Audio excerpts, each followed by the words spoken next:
se cale.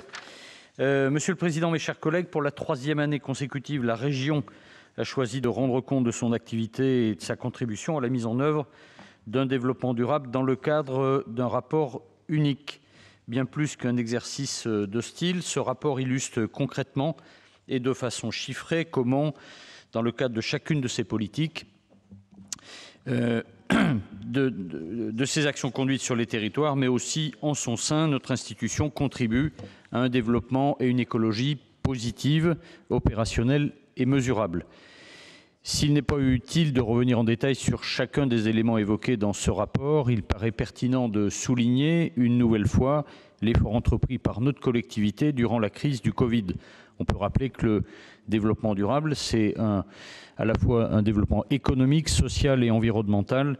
Et quand on parle de social, on parle aussi de la santé de nos concitoyens.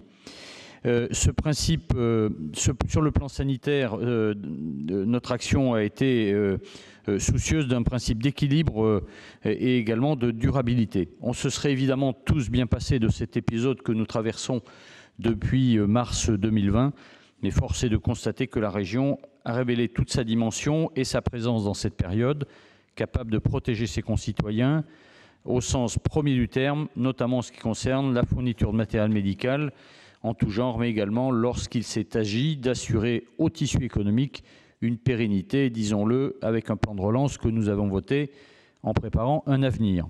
En ce qui concerne un sujet qui relève de ma délégation, ce rapport permet de réaffirmer que l'environnement est au cœur des préoccupations de l'exécutif. Peut-être avez-vous tort, Monsieur le Président, de ne pas vous adonner au greenwashing permanent, de ne pas parler d'économie verte, de développement durable à chaque intervention. N'en déplaise à certains, vous avez choisi l'écologie des actes et des solutions. À l'image du plan de relance régional qui, en plus d'être un levier économique salutaire pour l'économie de notre région, qui entend réconcilier économie et environnement, en œuvrant pour la santé environnementale, en gérant la protection de la biodiversité, en prenant en compte l'enjeu climatique et en œuvrant pour l'économie des ressources. Nous avons préféré ces actions concrètes et durables à celui d'ouvrir le chéquier aux associations clientélistes. À l'image de la stratégie régionale en faveur de l'hydrogène, peut-être est-ce là aussi notre souhait de faire le pari de l'innovation pour les mobilités de demain en appui des industriels régionaux. Notre région est aujourd'hui la première en matière de déploiement de l'hydrogène et nous entendons bien garder ce leadership.